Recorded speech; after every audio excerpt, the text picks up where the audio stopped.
Materi yang berikutnya adalah tentang model pembelajaran yang bisa kita gunakan untuk mengembangkan kreativitas pada anak usia dini. Model pembelajaran merupakan bentuk pembelajaran yang tergambar dari awal hingga akhir yang didiskusikan secara khas oleh guru. Nah, model pembelajaran di sini adalah sesuatu yang tersistematis yang kita lakukan di dalam sebuah pembelajaran. Model pembelajaran mencakup suatu pendekatan dan pembelajaran yang luas dan menyeluruh, dan di dalam model pembelajaran memiliki fungsi sebagai sarana komunikasi antara guru dengan siswa. Di situ dikatakan bahwa dengan mengkombinasikan berbagai model ataupun aktivitas di dalam sebuah pembelajaran ataupun di kelas, itu merupakan sesuatu dinamika yang bisa kita gunakan untuk menyatukan beberapa materi pembelajaran sekaligus. Di sini ada 4 hal penting di dalam model pembelajaran. Yang pertama adalah hands-on learning activities. Hands-on learning activities ini adalah ketika aktivitas itu secara langsung dilakukan oleh siswa. Collaborative project adalah ketika siswa berkolaborasi di dalam menyelesaikan sebuah project. Experiential learning adalah ketika model pembelajaran atau proses pembelajaran berusaha memberikan pengalaman kepada siswa dan ajarkan siswa untuk memaknai setiap pengalaman belajarnya. Dan direct instruction.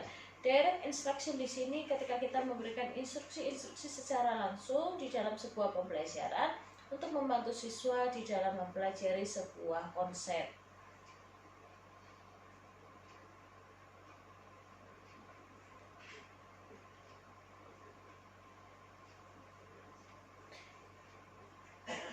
Ada yang namanya cooperative learning. Cooperative learning di sini adalah proses pembelajaran dengan cara membelajarkan siswa dengan memberikan kelompok-kelompok belajar atau membentuk kelompok-kelompok belajar pada siswa. Di dalam cooperative learning, model pembelajaran ini memotivasi seluruh siswa untuk memanfaatkan seluruh potensi yang ada di dalam kelompok. Karakteristiknya adalah yang pertama, adanya homogenitas anggota kelompok.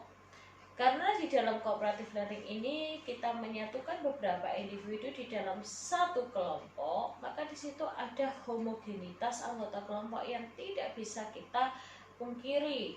Nah, anggota kelompok ini akan terdiri dari beberapa kemampuan, potensi, minat, maupun sifat, bahkan perilaku. Yang kedua adalah mereka akan belajar untuk bekerja sama, mengerjakan sebuah tugas secara bersama-sama.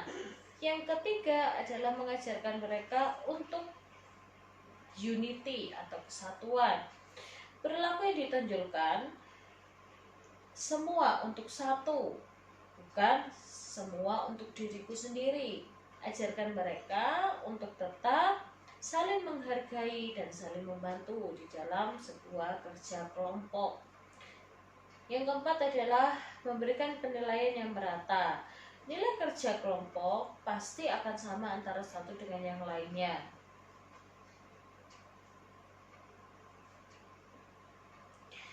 Model pembelajaran kooperatif ini memiliki kelebihan dan kekurangan tentunya.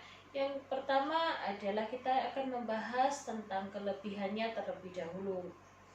Kelebihannya adalah kita akan lebih dapat melibatkan siswa secara aktif di dalam kelompok dan mengembangkan pengetahuan, sikap mereka, dan keterampilan yang ada di dalam belajar kelompok. Yang kedua adalah mereka lebih dapat mengembangkan aktualisasi diri, lebih dapat mengembangkan dan melatih berbagai sikap, nilai, dan keterampilan sosial yang akan digunakan di dalam masyarakat.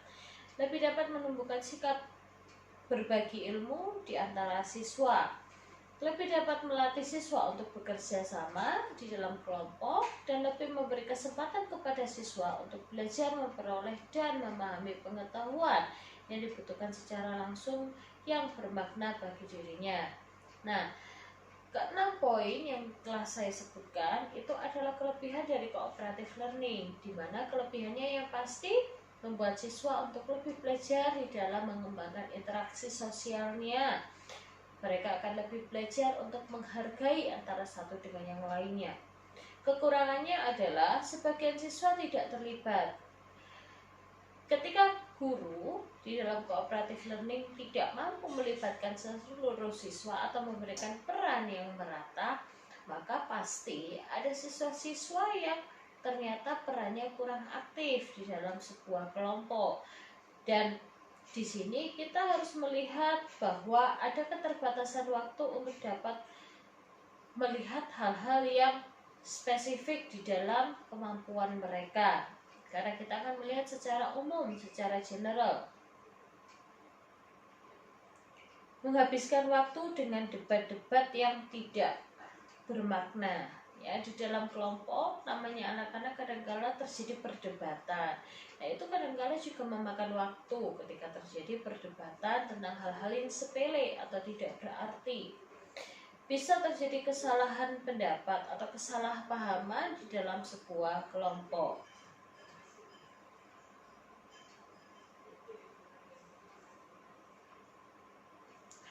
Model pembelajaran kooperatif itu memiliki beberapa langkah. Beberapa langkah yang bisa kita lihat di dalam model pembelajaran kooperatif adalah yang pertama, bentuklah anak-anak dalam satu kelompok yang terdiri dari 2 sampai 4 orang anak. Jadi yang efektif biasanya bukan kelompok besar ya, tetapi kelompok yang terdiri dari 2 sampai 4 anak. Letakkanlah sebuah tujuan ya, yang menjadi gagasan utama di dalam sebuah diskusi kelompok atau pengerjaan kelompok yang terkait dengan tema yang akan kita kerjakan atau kita bahas bersama. Buatlah cabang-cabang ataupun jejaring yang berisi kategori-kategori terkait dengan detail secara spesifik. Ajarkan mereka untuk membuat mind mapping di dalam kelompoknya sebelum mereka melaksanakan kerja kelompok. Mintalah anak mengisi jejaring secara berkelompok. Buat mereka untuk benar-benar ketika mereka tahu apa yang akan mereka lakukan dari hasil mind mapping, maka mereka harus berbagi tugas. Dan mereka harus berbagi peran dan melaksanakan serta bertanggung jawab terhadap perannya masing-masing. Mintalah anak menyajikan hasil karya dalam bentuk menceritakan atau mempresentasikan hasil yang mereka kerjakan dari kelompok tersebut.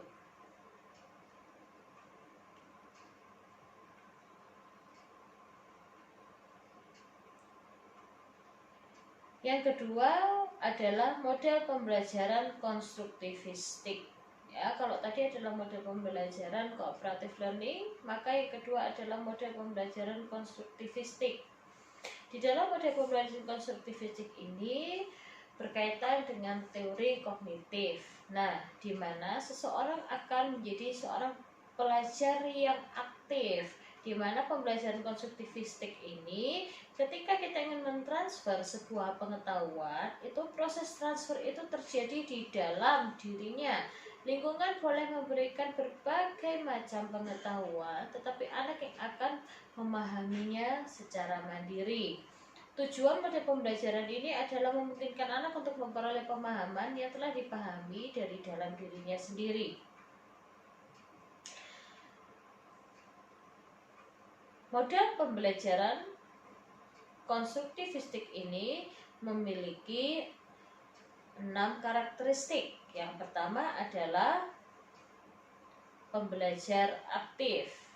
Pembelajar aktif di sini adalah siswa yang harus aktif di dalam model pembelajaran konstruktivistik. Di sini pembelajaran yang membuat siswa aktif dan tidak membosankan bagi siswa. Yang kedua adalah pembelajaran autentik dan sesuai dengan situasi. Nah, pembelajaran yang berbasis pada kondisi keseharian akan menjadi lebih mudah bagi mereka untuk memahami sebuah konsep berhubungan dengan kehidupan nyata, sesuaikan dengan kehidupan nyata mereka. Yang keempat adalah mendirikan tonggak pengetahuan. Pembelajaran konstruktivistik ini sangat mudah di dalam mendirikan tonggak pengetahuan di dalam diri mereka, karena mereka akan membangun konsep dan pengetahuan mereka secara mandiri, sehingga anak-anak dapat mengembangkan pengetahuannya. Yang kelima, masyarakat pembelajar, membentuk komunitas belajar yang akan membuat siswa menjadi lebih mudah di dalam mengembangkan pengetahuannya. Di dalam komunitas-komunitas belajar, mereka akan melakukan diskusi yang akan bisa saling sharing pengetahuan yang telah mereka miliki. Refleksi. Nah, di dalam karakteristik yang keenam, ini yang penting adalah ketika kita telah membuat anak-anak itu mengetahui tentang sebuah konsep, buatlah mereka untuk memaknainya melalui sebuah refleksi. Refleksi ini merupakan sebuah langkah yang paling penting, bahwa ketika di dalam refleksi kita pun bisa mengukur apa makna dan seberapa dalam pengetahuan anak itu terhadap sebuah konsep.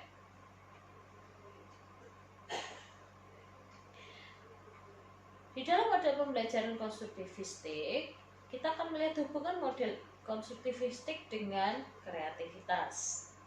Kreativitas dapat terbina melalui proses berpikir, tentunya karena kreativitas ini sangat berhubungan dengan perkembangan kognitif. Dan di dalam kegiatan berpikir terjadi proses dinamis yang mencakup 3 langkah, yaitu pembentukan pengertian, pembentukan pendapat, dan penarikan kesimpulan. Melalui proses berpikir ini, maka muncul gagasan-gagasan yang baru berdasarkan hasil pemikiran dan hasil kreativitas anak.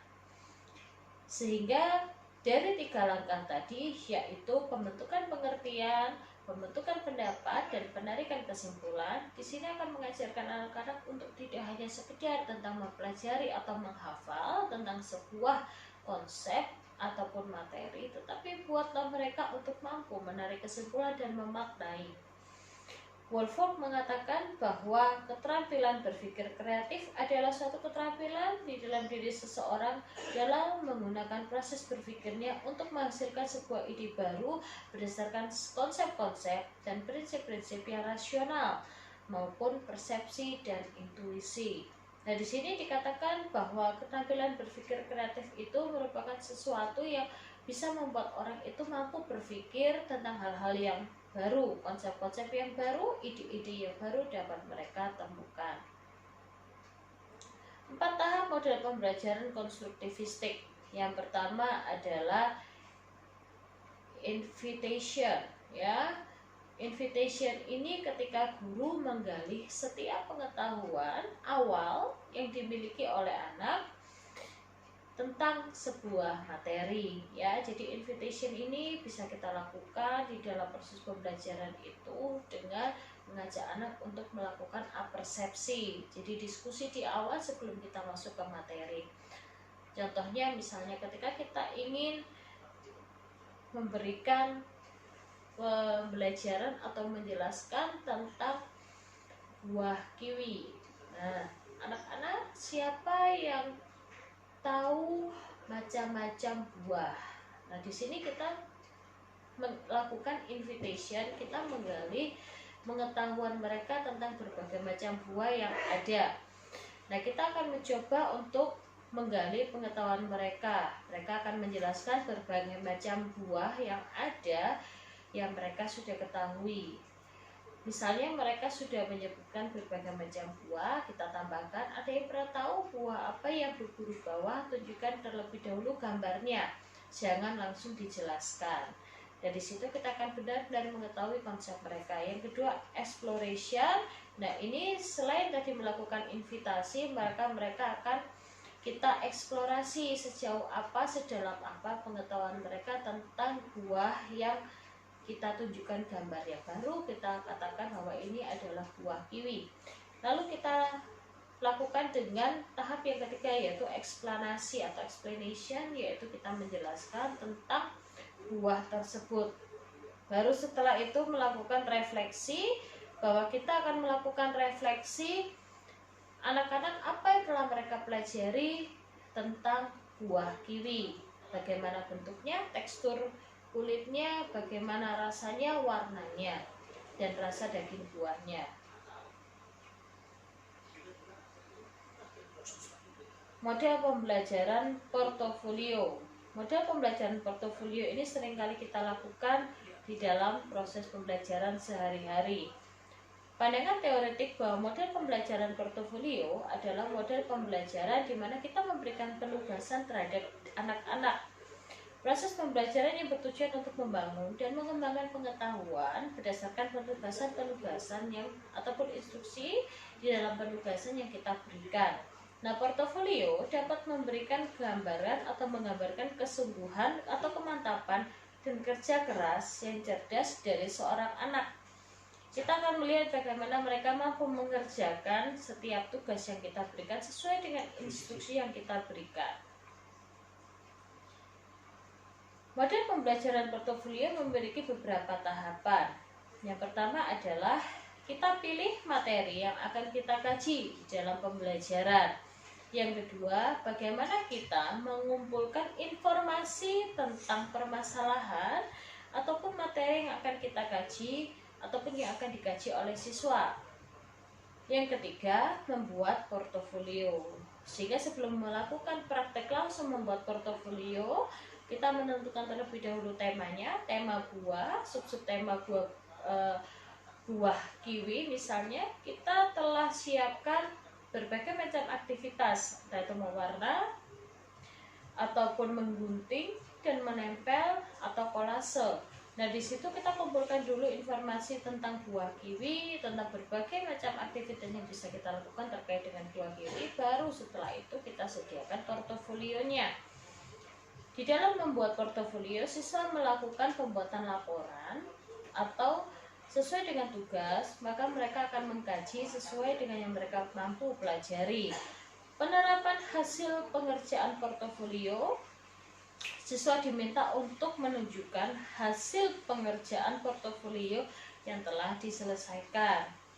Mereka memaparkan hasilnya, menceritakan apa yang telah mereka kerjakan.